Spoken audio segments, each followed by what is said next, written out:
यहाँ छोड़ा था कल हमने जैव भू रसायन चक्र पे, ठीक है। और पोषण चक्र भी, खनिज चक्र भी, गैसीय चक्र भी इसको बोलते हैं। गैसीय चक्र में ये 4 चक्र आते हैं, अवसादी चक्र में 2 चक्र आते हैं, प्रत्येक चक्र में 3 प्रक्रिया आती हैं। परिग्रहण, अपटेक कहाँ से होता है, रिटेंशन कहाँ से होता है, रिलीज कहाँ से होता है, ठीक है। तो हम गैसीय चक्र को शुरू कर रहे हैं आज। जल चक्र, ठीक है। वर्षण, प्रिसिपिटेशन जो होता है उसमें क्या क्या शामिल होता है, बारिश, ओले और हिमपात, ठीक है। ये होता है प्रिसिपिटेशन इंग्लिश में जिसको हम बोलते हैं। गैसीय चक्र देखो, गैसीय चक्र कैसे, ये जल चक्र पढ़ेंगे हम। बादल है, बारिश होगी, ठीक है। बारिश होगी, कुछ भूमिगत जल सागर में मिल गया और कुछ यहाँ से स्थल से सागर में चला गया, ठीक है। तो ये जो जल है ये वाष्पीकरण के द्वारा फिर चला गया, बादल बन गया। जलाशय से वाष्पीकरण हो गया, वनस्पति से वाष्पोत्सर्जन हो गया, वाष्पीकरण, वर्षा जल का भी वाष्पीकरण हो गया। आर्द्र वायु का भूमि की ओर प्रवाह, ठीक है, भूमि की ओर प्रवाह हो जाएगा। बादल से फिर यहाँ वर्षण हो जाएगा, सागर होगा, समुद्री जल का वाष्पीकरण। ये अपटेक है सारा जो ऊपर जा रहा है। यहाँ से अपटेक हो गया, यहाँ से रिटेंशन हो गया, रिटेंशन के बाद फिर इसका रिलीज कर दिया गया, इसको रिलीज हो गया। दिस इज गैसीय चक्र, जल चक्र हो गया ये, ठीक है। अब इसमें हम पढ़ते हैं कि जल चक्र की शुरुआत सौर्य ऊर्जा के निवेश से होती है। सौर्य ऊर्जा के निवेश से कैसे, जैसे सौर्य ऊर्जा आएगी, वाष्पीकरण होना स्टार्ट हो जाएगा टेम्परेचर बढ़ने के साथ। पृथ्वी की सतह से पानी वाष्पित होकर वायुमंडल में ऊपर उठता है, इजी। वायुमंडल में ऊपर उठने के बाद पानी ठंडा होकर संघनित होकर बादलों में परिवर्तित हो जाता है। बादलों में बनी वर्षा या बर्फ फिर से पृथ्वी की सतह पर गिरती है। यह पानी भूजल, नदियों, तालाबों, झीलों और अन्य जल निकाय के रूप में इकट्ठा हो जाता है। यह जल निकाय महासागरों में मिलकर फिर से वाष्पित हो जाते हैं, ठीक है। अब कार्बन चक्र आ गया। कार्बन चक्र में देखो क्या है, ये स्थल है, जैविक अपघटक हो गए, ठीक है। जीवाश्म ईंधन हो गया, जमीन के अंदर हो गया, ठीक है। ये सागर होगी, ठीक है। तो ये स्थल हो गया। ज्वालामुखी, ज्वालामुखी विस्फोट से वायुमंडल में CO2 चला गया, ठीक है। जीवाश्म ईंधन के दहन से वायुमंडल में CO2। वनस्पति के श्वसन से CO2, वनस्पति द्वारा प्रकाश संश्लेषण से CO2 तो कंज्यूम किया जाता है, ठीक है। लेकिन प्राणी श्वसन वो भी तो CO2 छोड़ते हैं, वो भी वायुमंडल में चला गया। यही CO2 मृदा द्वारा आत्मसातीकरण होता है इसका, ये सिक्वेस्टेरियन हो गया, ठीक है। और महासागर सिंक, महासागर में भी तो सिक्वेस्टेरियन होता है, प्रकाश संश्लेषी जीवों के द्वारा कार्बन डाइऑक्साइड यूज होती है। CO2 कार्बन डाइऑक्साइड होगी plus H2O, CO2 plus H2O क्या हो गया, CO2 प्लस H2O कार्बोनिक अम्ल हो गया, जो अम्लीकरण का कारण बनता है, ठीक है। तो ये ओशन एसिडिफिकेशन का कारण बनता है, ठीक है। कार्बन विभिन्न भंडारों में संग्रहित होता है, जिसमें वायुमंडल, महासागर, मिट्टी, जीवाश्म ईंधन आदि शामिल हैं।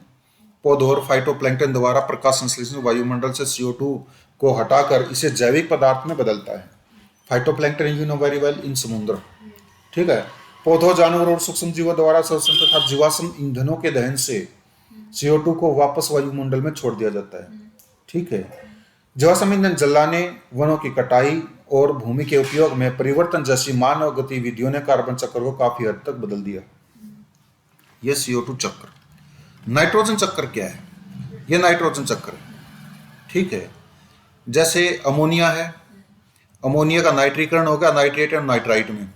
अमोनिया किस में बदलेगा, नाइट्रेट एवं नाइट्राइट में। इसके बाद इसका विनाइट्रीकरण होगा, पहले नाइट्रीकरण होगा फिर विनाइट्रीकरण होगा। विनाइट्रीकरण से वायुमंडलीय नाइट्रोजन बन जाएगी। वायुमंडलीय नाइट्रोजन, नाइट्रोजन स्थिरीकरण के माध्यम से जैविक नाइट्रोजन में बदल जाएगी। जैविक नाइट्रोजन से अमोनियाकरण होकर के फिर ये अमोनिया बन जाएगा, ठीक है। ये चक्र है इसका। प्राकृतिक रूप से ज्वालामुखी उद्गार से, विनाइट्रीकरण की प्रक्रिया से, नाइट्रोजनी उर्वरकों के प्रयोग से, जैविक पदार्थों के अपघटन से वायुमंडल में नाइट्रोजन आता है, ठीक है। वायुमंडल में नाइट्रोजन जैविक पदार्थों की, मतलब नाइट्रोजनी उर्वरक DAP, ठीक है, इनसे। नाइट्रोजन स्थिरीकरण की प्रक्रिया वह प्रक्रिया जिसमें वायुमंडलीय नाइट्रोजन कुछ सूक्ष्म जीवाणुओं और नील हरित शैवाल के द्वारा मृदा में लाई जाती है, उसे नाइट्रोजन स्थिरीकरण कहते हैं, ठीक है। नाइट्रोजन स्थिरीकरण कैसे होती है, जीवाणु के द्वारा। राइजोबियम, मेजोटोबैक्टर, क्लोस्ट्रीडियम, फ्रेंकिया, ये याद करने होते हैं, ठीक है। एग्जाम में कई बार पूछे भी गए हैं।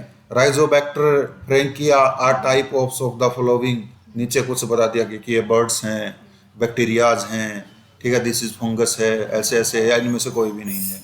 ऐसे ऐसी आती है, तो आपको याद रखना होगा कि ये जीवाणुओं के प्रकार हैं जो नाइट्रोजन स्थिरीकरण करते हैं। ठीक है। नील हरित शैवाल, एक फंगस का क्वेश्चन पूछा गया था लास्ट टू लास्ट ईयर। ठीक है।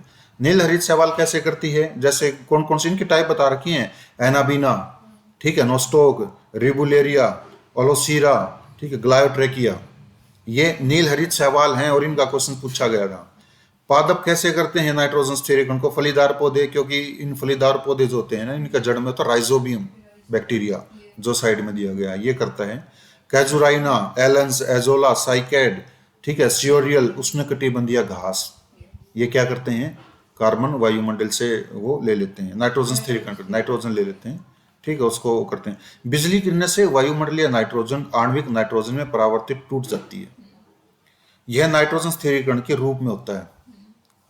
अमोनियाकरण, अमोनियाकरण कैसे होता है, ठीक है, हम इसको पढ़ते हैं। ऑक्सीजन की अनुपस्थिति में नाइट्रोजन एंजाइम की सहायता से एजेक्टोबैक्टर और क्या द्वारा जैविक नाइट्रोजन को अमोनिया में बदला जाता है। अभी जो आपने उत्तर बताया कि ये बैक्टीरिया, ये और भी हैं, ये जो मोस्ट इंपोर्टेंट हैं जिनका रोल होता है, ये याद करने। ठीक है।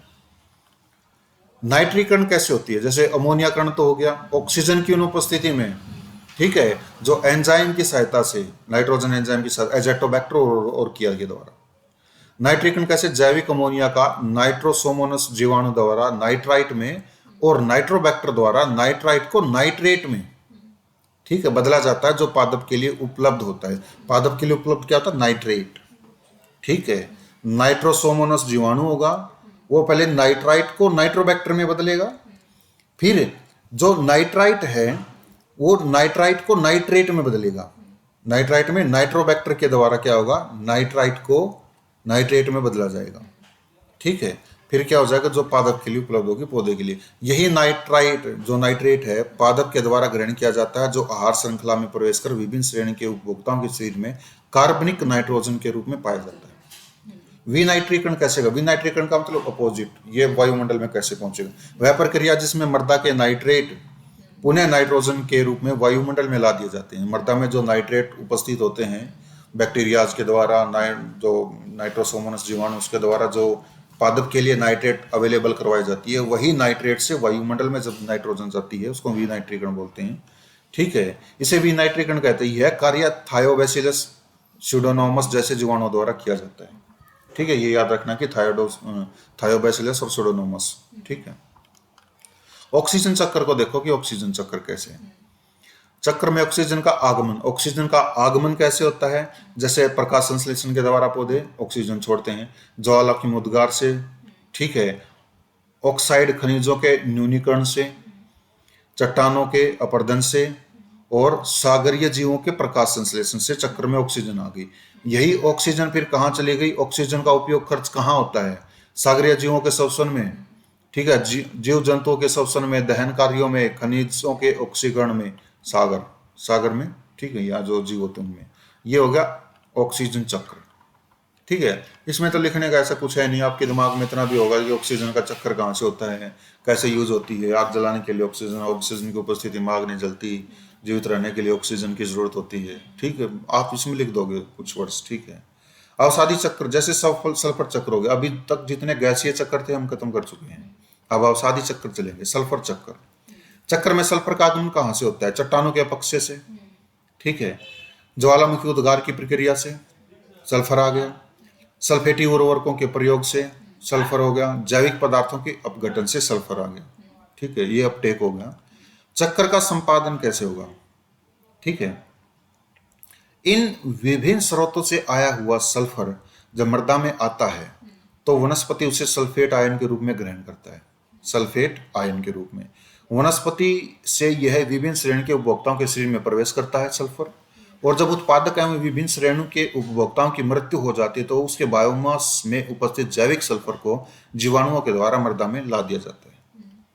सल्फर को सल्फेट आयन में बदलने का कार्य एस्परजिलस और न्यूरोस्पोरा के द्वारा किया जाता है। किसके द्वारा, एस्परजिलस एंड न्यूरोस्पोरा। जब ये वर्ड ऐसे ऐसे आते हैं ना, जैसे बोला नहीं जाएगा एस्परजिलस, हम भूल जाएंगे, तो 10-10, 20-20 बार बोला Aspergillus, Aspergillus, automatic familiar.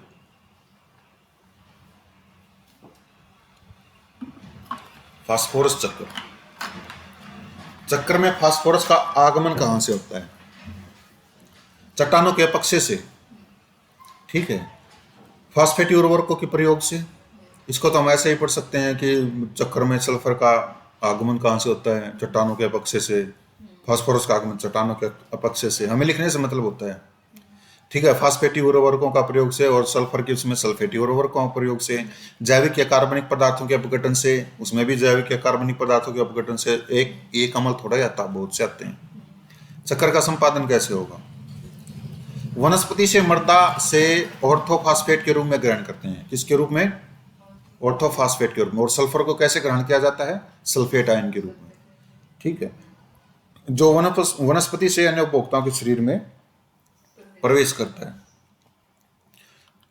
Phosphorus को ऑर्थोफॉस्फेट में पेनिसिलियम, फ्यूजेरियम जैसे जीवाणुओं के द्वारा बदला जाता है। पेनिसिलियम और फ्यूजेरियम।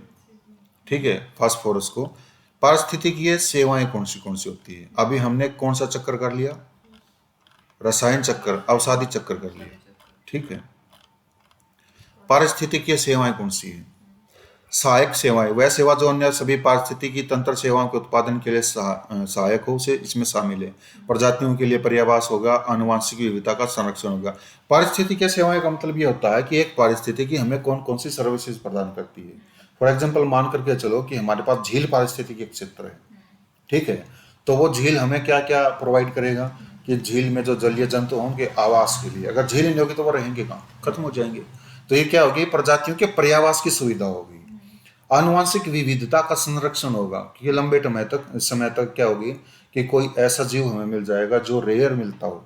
ठीक है, वो वहां पर रहता है तो उसका संरक्षण वहां पर हो जाएगा। प्रावधानन सेवाएं कौन सी सेवाएं होती हैं? प्रावधानन सेवाएं वो सेवाएं जिनसे मतलब हमें क्या प्रोवाइड होता है उनसे। कोई भी पारिस्थितिक क्षेत्र हो, ठीक है, समुद्र पारिस्थितिक क्षेत्र है, ठीक है, हमें उससे क्या प्रोवाइड होगा? मछली खाने पीने के लिए। ठीक है, लैंडस्केप हो गया, मानसिक शांति भी तो मिलती है। ठीक है, अब इसमें देखो भोजन या खाद्य सामग्री हमें मिल गई, विभिन्न प्रकार के कच्चे माल मिल गए हमें, स्वच्छ जल मिल गया, औषधीय संसाधन की प्राप्ति। ठीक है, ये प्रावधानन सेवाएं कि हमें वो क्या प्रोवाइड करती हैं। विनियामक सेवाएं, कौन कौन सी विनियामक सेवाएं हैं? पर्यावरण की गुणवत्ता को बनाए रखने वाली सेवाएं, वो विनियामक सेवाएं होती हैं। जैसे जलवायु विनियमन, ठीक है, कार्बनिक अवशोषण करता है। ठीक है, प्राकृतिक आपदा विनियमन, मृदा और वायु की गुणवत्ता की वृद्धि, फसलों का परागण, जल संशोधन एवं अपशिष्ट प्रबंधन, कीट नियंत्रण। ठीक है, ये विनियामक सेवाएं होती हैं। सांस्कृतिक सेवाएं, पारिस्थितिकी तंत्र से प्राप्त गैर भौतिक अमूर्त लाभ, मतलब वो लाभ जिनको हम देख नहीं सकते, फील कर सकते हैं। आध्यात्मिक संवर्धन, मानसिक शांति, जैसे मैंने बताया था, बौद्धिक विकास। ठीक है, विभिन्न प्रकार की पर्यटन सेवाएं, फील किया जा सकता है, अच्छा लगा पर्यटन करके। नैतिक उत्थान, मोरलिटी देख करके जब ये होगा ना कि पर्यटन सेवाएं होगी, ठीक है, आनंद उठाया, मानसिक शांति मिली, बौद्धिक विकास हुआ, तो हम क्या सोचेंगे? हमारे मन में मोरलिटी आएगी कि हाँ, हमें इन सब चीज़ों को प्रिजर्व करना चाहिए। ठीक है, क्योंकि ये भी हमारे लिए बहुत जरूरी है। ठीक है, ये होगी। अन्य सेवाएं कौन कौन सी मिलेगी? ठीक है, जैविक अन्योन्य क्रिया एवं उसके प्रकार। अन्योन्य क्रिया कौन सी है? अन्योन्य क्रिया का मतलब मान लो एक पौधा बड़ा है, एक पौधा छोटा है, इन दोनों का आपस में क्या इंटरेक्शन हुआ है? बड़ा पौधा जो है उसको तो बेनिफिट मिल गया, लेकिन वो छोटे पौधे को नुकसान क्या पहुंचाएगा कि उसकी वृद्धि नहीं होगी, उसको प्रकाश संश्लेषण नहीं हो पाएगा अच्छे से। ठीक है, तो ये अन्योन्य क्रिया होती है, आपस में इंटरेक्शंस क्या होते हैं इनके। ठीक है, ये देखो, यह एक ऐसी प्रक्रिया है जिसके माध्यम से पारिस्थितिक तंत्र के जीव एक दूसरे से अन्योन्य क्रिया करते हैं, इंटरेक्शन करते हैं तथा आपस में संबंध विकसित करते हैं। आपस में संबंध यह दो प्रकार की होती है। अंतः प्रजातीय अन्योन्य क्रिया, अंतः प्रजातीय अन्योन्य क्रिया का मतलब एक ही प्रजाति के अंदर। ठीक है, एक ही प्रजाति के मध्य की अन्योन्य क्रिया, इसे स्वजातीय अन्योन्य क्रिया भी कहते हैं। जैसे शेर, बाघ एक्सेट्रा, इनके मध्य क्या संबंध है, क्या अन्योन्य क्रिया होती है, इंटरेक्शन क्या है। अंतरा प्रजातीय अन्योन्य क्रिया मतलब एक प्रजाति की दूसरे प्रजाति में, जैसे कि कोरल्स होते हैं, कोरल्स का कौन किसके साथ है? जूजेंटली के साथ। ठीक है, जैसे जूजेंटली कोरल्स को छोड़ देगी, कोरल मर जाएंगे।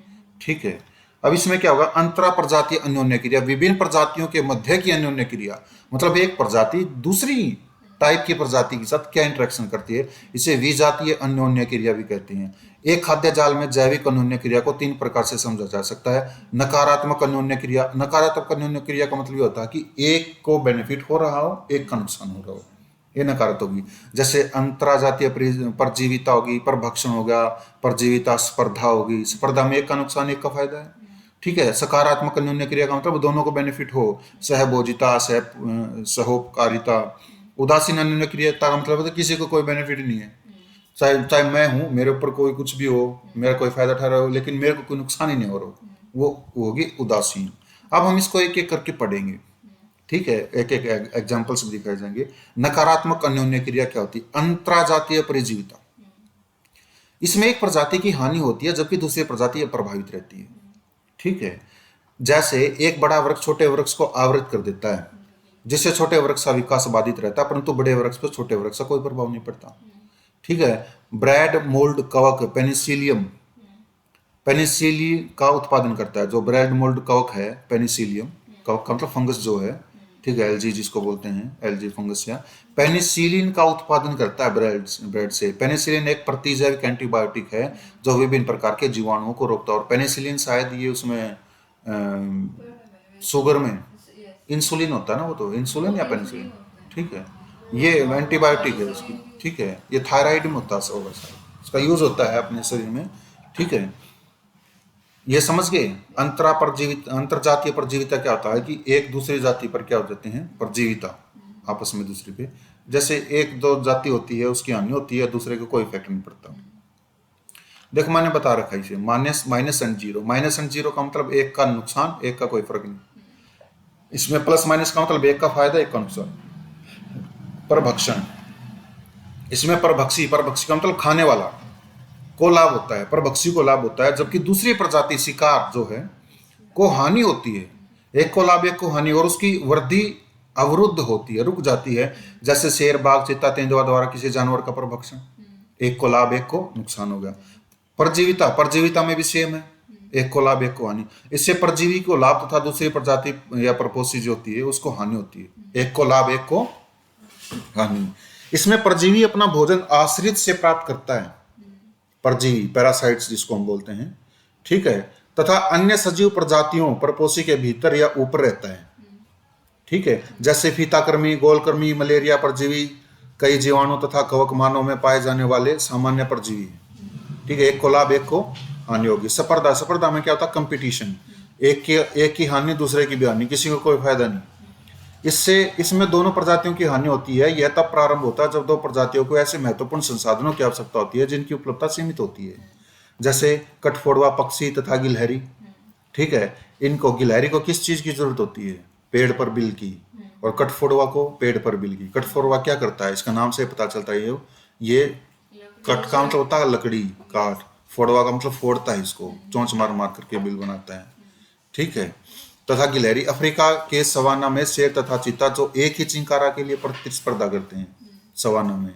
ठीक है। अब ये आगे सकारात्मक अन्योन्य क्रिया। सकारात्मक अन्योन्य क्रिया देखो, एक का फायदा है, एक कोई इफेक्ट नहीं पड़ रहा।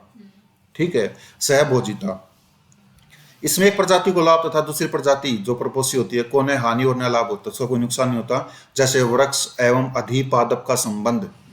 ठीक है। चूसक मछली एवं शार्क का संबंध। वृक्ष एवं अधिपादप, अधिपादप अमरबेल जो होती है, एपिफाइट बोलते हैं हम उसको, उष्णकटिबंधीय वर्षावनों में ज्यादा पाए जाते हैं ये। ठीक है। तो बेल को क्या होता है, अमरबेल को फायदा होता है, लेकिन पौधे को ज्यादा नुकसान नहीं होता, कोई फायदा नहीं। ठीक है। और अमरबेल की तो जड़ें होती नहीं, वो उसी की पत्तियों से अपना भोजन बना लेते हैं। सौपकारिता, दोनों प्रजातियों को लाभ होता है, प्लस प्लस हो गए, दोनों को लाभ हो गया। जैसे एनिमोन हर्मिट्स एवं केकड़े के मध्य का संबंध, जूजेंथलियम प्रवाल का संबंध। ठीक है। एनिमोन हर्मिट्स एवं केकड़े का संबंध। ठीक है। एनिमोन हर्मिट एंड क्रैब, इसको देखो, anemone hermit and crab, you will see कि एनिमोन हर्मिट और क्रैब कैसे, ठीक है, इनका संबंध है।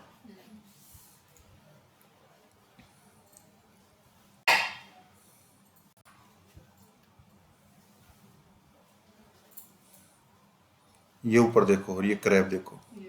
ठीक है। इनको दोनों को फायदा है, किसी का कोई नुकसान नहीं है। लेकिन इसमें बता क्या रखा है जब हम इसमें देखते हैं कि the anemone provides protection to the hermit crab with its stinging tentacles. ठीक है, ये डंक मारने वाली ये वगैरह जो है। And the hermit crab provides the anemone with A mobile home. ठीक है, ये अपने आप चल नहीं सकता, ये चल सकता है। ठीक है, ये चल सकता है, ये अपने आप चल नहीं सकता। ये चल रहा है, इसको कोई खा ना जाए, इसको डर रहता है, लेकिन इसे क्या करता है, ये स्टिंग करता है। ठीक है, तो इसका दोनों को फायदा है। जूजेंथली एवं परवाल का संबंध भी होता है। परवाल आपने देखे होंगे, जैसे कि ग्रेट बैरियर रीफ है।